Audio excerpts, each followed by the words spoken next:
Throughout the whole Chainsaw Man manga series, we have witnessed Denji's character progression and the way how certain events have led to his change in attitude, causing him to have a more mature sense of identity by the end of the Part 1 series. In this video I'm going to discuss some of the core developmental stages that Denji goes through and will later play a major role in shaping his personality.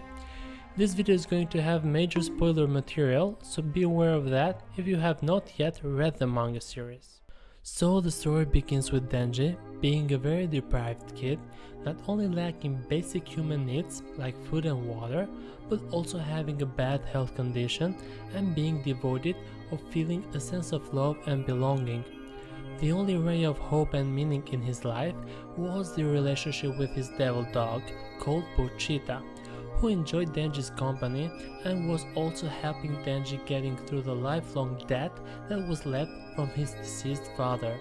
Pochita was the only emotional support for Denji and also loved listening to Denji's dreams and desires.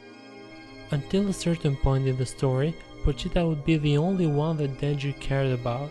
He was devastated when he thought that Pochita had died in order to bring Denji back to life after they were slaughtered and thrown into a dumpster by the Yakuza.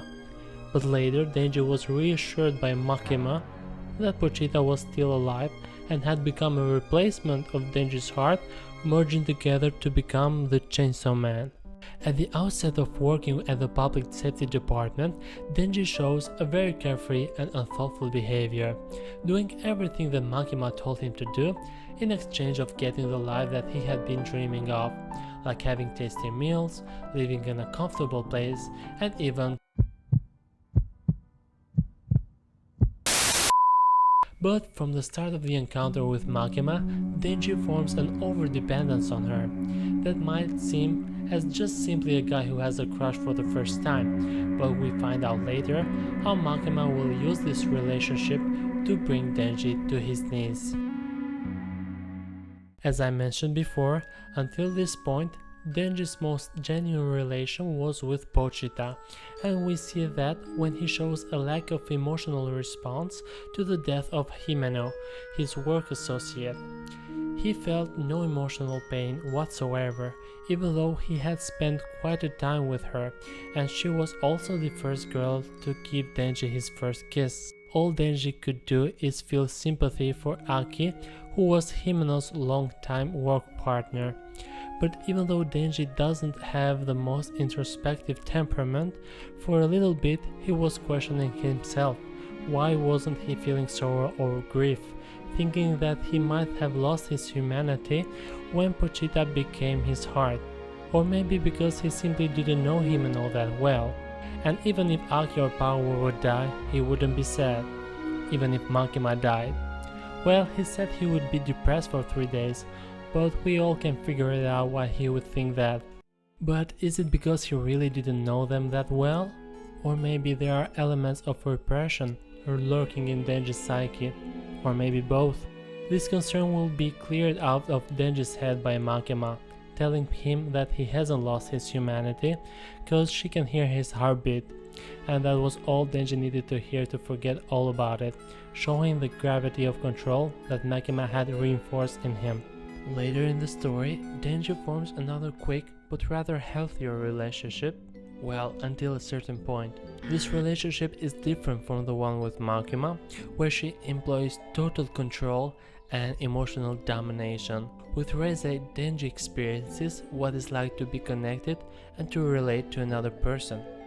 Even though during his date with Reze, Makima's influence was in his mind, he starts to slowly forget about her, to the point where he was eager to flee with Reze, but Makima made sure that didn't happen. The most impactful bond that Denji gradually builds throughout the storyline is the one with Aki and Power. The family-like relationship initially starts as a chaotic mess, but later, little by little, they manage to get along with one another. Ultimately, their bond takes a more heartfelt meaning after the encounter with the Darkness Devil. This horrible experience left Power with major signs of PTSD, where she couldn't stand being alone, and Aki with a deep-rooted fear of seeing Denji and Power die after witnessing them being dismantled by the Darkness Devil. Reflecting on this situation, Denji actually refused the trip invitation that Makima offered him, a decision that even he was surprised that he made, unaware or maybe mildly aware of the valuable significance that his new family had for him. Denji decided to help Power with her new condition, knowing that he was the only one that could help her the best, and thus giving up his selfish immediate pleasure that came with spending time with Makima. But ironically, this was Makima's plan all along, assisting Denji to find a place of love and belonging and then to take it all away. Denji was forced to kill Aki after Makima turned him into a gun devil puppet, and when we thought that that alone was too much for Denji to handle, Makima makes Denji open the door outside her room so she could kill the person that was behind it. It was Power with a birthday cake on her hands made for Denji. Oh?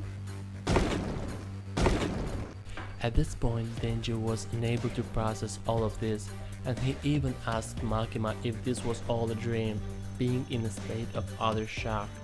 This was why Makima used Denji all this time.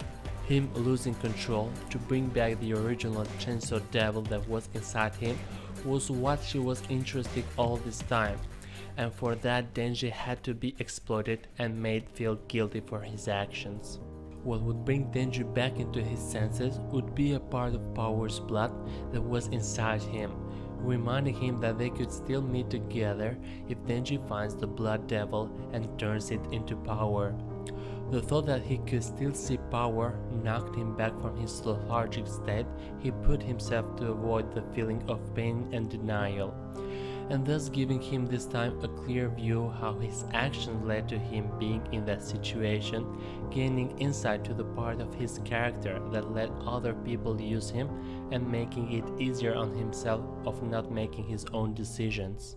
Denji's development to this point is very significant and will play a major role in the next Chainsaw Man Part 2 manga series. I for one am very curious to find out what kind of direction that Tatsuki Fujimoto will decide to take for Denji's character in the next manga. But that's going to be a long wait, although we don't need to worry, because last month we got the trailer release for the upcoming anime adaptation. I have made a video about it discussing my expectation, so you can check it out.